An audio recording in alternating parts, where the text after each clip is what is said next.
کر کے چل پڑے.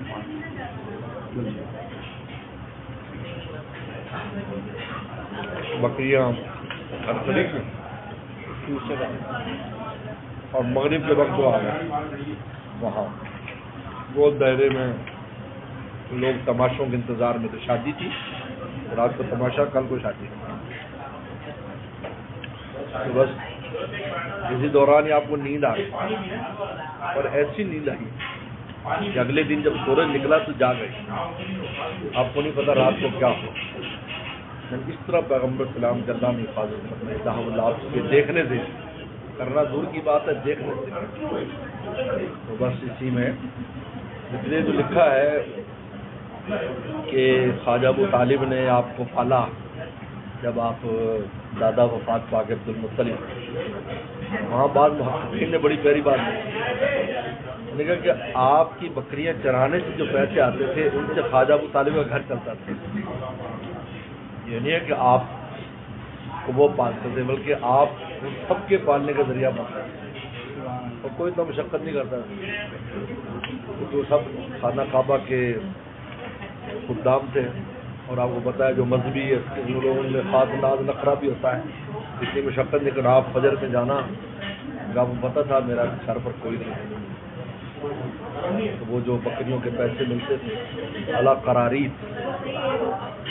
اس لیے جب ایک دفعہ آپ جنگل میں گئے غزوے میں تو پیلو کا درخت تھا جس کی مسواٹیں بنتی, اس پر پیلو لگے ہوئے تھے. آپ نے فرمایا دیکھو کالے کالے کھانا, کچے نہ کھانا.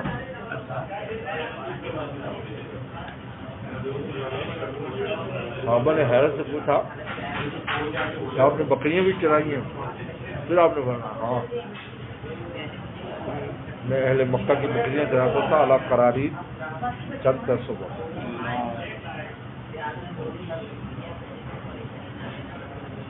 اور بعد میں پھر یہ غار ہرا میں آپ تشریف لائے.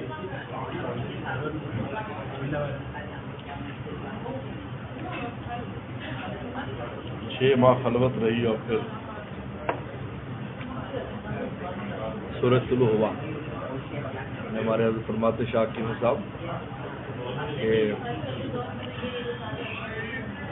خلوت غار ہرا سے ہے طلوع خورشید, کیا سمجھتے ہو دوستو ان ویرانوں کو.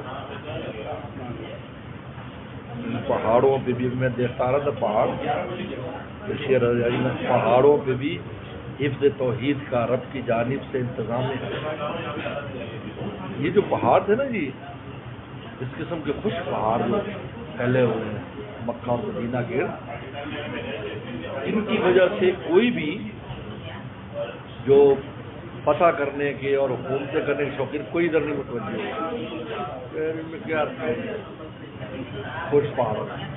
اب نیچے کیا خزانہ دبا ہے اور روحانی خزانے کیا ہیں وہ ان کے ذہن میں بھی نہیں, حاشیہ خیال میں بھی.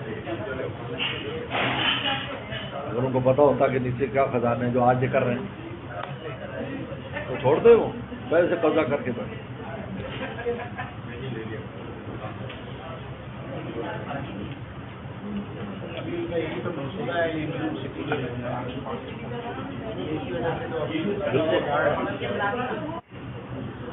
بالکل